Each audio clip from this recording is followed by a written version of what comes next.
تو ہمیں قرآن ملا تو سرکار کے وسیلے سے، بولو وسیلے سے ملا یا نہیں؟ اور یہ بتاؤ ایمان ملا تو کہاں سے؟ اسلام ملا تو کہاں سے؟ ارے خدا کی قسم میں رحمان ملا تو کہاں سے؟ ہمیں ایمان ملا، ہمیں اسلام ملا، ہمیں قرآن ملا اور ہمیں رحمان ملا تو بارگاہ مصطفیٰ سے ملا۔ اور میں تمہیں کہتا ہوں کہ ہمیں جو کچھ ملا ہے یا ملے گا سب بارگاہ مصطفیٰ سے ملے گا، اور جس نے اس بارگاہ کو چھوڑ دیا اس کو کچھ بھی نہیں ملے گا۔ اعلیٰ حضرت فرماتے ہیں لا و رب العرش، جس کو جو ملا ان سے ملا، لا و رب العرش، رب العرش کی قسم، لا و رب العرش، جس کو جو ملا ان سے ملا ہے خلیل اللہ تو حاجت رسول اللہ۔ میں اور آپ کے درجے میں ہیں، انبیاء کو بھی حاجت ہے، اولیاء کو بھی حاجت ہے، سب اس بارگاہ کے منگتے ہیں۔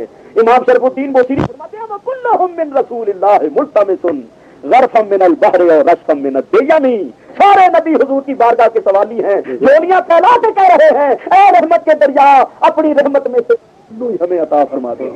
سب یہاں کے منگتے ہیں، سب یہاں آ کر بھکاری بن جاتے ہیں۔ اس گلی کا گدا ہوں میں جس میں مانگتے تاجدار پھرتے۔ تو نبی پاک علیہ الصلوۃ والسلام حضور درمیان میں برزخ کبریٰ ہے، وسیلہ ہے، جو کچھ کسی کو ملا حضور کے وسیلے سے ملا، اور جو کچھ ملے گا حضور کے وسیلے سے ملے گا۔ قبر میں راحتیں ملیں گی تو حضور کے وسیلے سے، اور حشر میں بخششیں ملیں گی تو سرکار کے وسیلے سے۔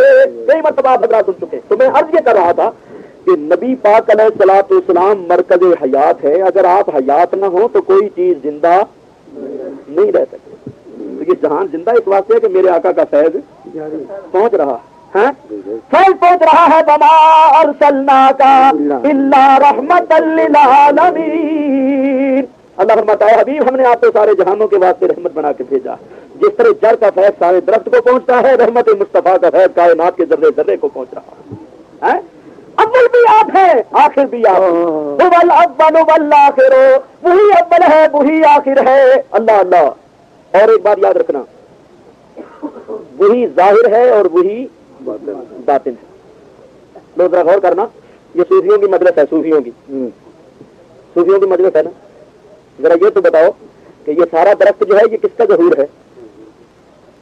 گٹھلی کا ہی تو ظہور ہے، اسی گٹھلی کا ہی ظہور ہے، اسی گٹھلی کا ہی ظہور ہے۔ سارا درخت کہاں سے نکلا ہے بولو؟ گٹھلی سے ہی نکلا ہے کہ نہیں؟ ویسے گٹھلی نہ ہوتی تو درخت نکلتا زمین سے؟ اسی میں سے نکلا ہے، اسی میں سے۔ آپ پڑھو حدیث انا من نور اللہ والخلق کلہم من نوری، حضور فرماتے ہیں میں اللہ کے نور سے ہوں، باقی سب مخلوق میرے نور سے ہے۔ کیا مطلب؟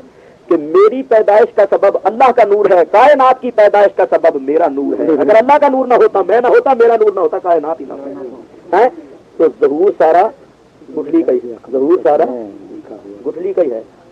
لیکن وہ شاخیں جو کٹ گئی وہ تو ہو گیا نا معاملہ، وہ تو میں آپ کو بتا چکا، وہ تو ختم ہو گیا، سڑ گئی، وہ تو خشک ہو گئی، سڑ گئی، انہوں نے رنگ ہی بدل گئے۔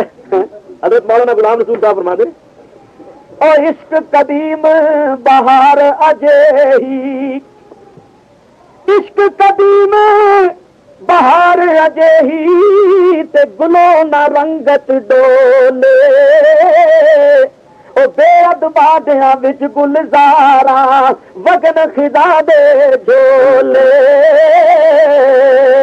وہ فرماتے ہیں جس کے دل میں عشق ہوتا ہے نا اس کے چہرے میں روحانیت ہوتی ہے، نورانیت ہوتی ہے، چمک ہوتی ہے، اور جو بے ادب ہوتا ہے اس کے چہرے میں نحوست برستی ہے، نورانیت اور روحانیت نہیں ہوتی۔ لیکن یہ بھی یاد رکھنا، یہ عشق اور یہ محبت، یہ یاد رکھنا کسبی چیز نہیں ہے، کسبی چیز ہے وہ بھی جانتے، یہ محض اس کا فضل ہے، جس کو چاہے دے دے، جس کو چاہے دے۔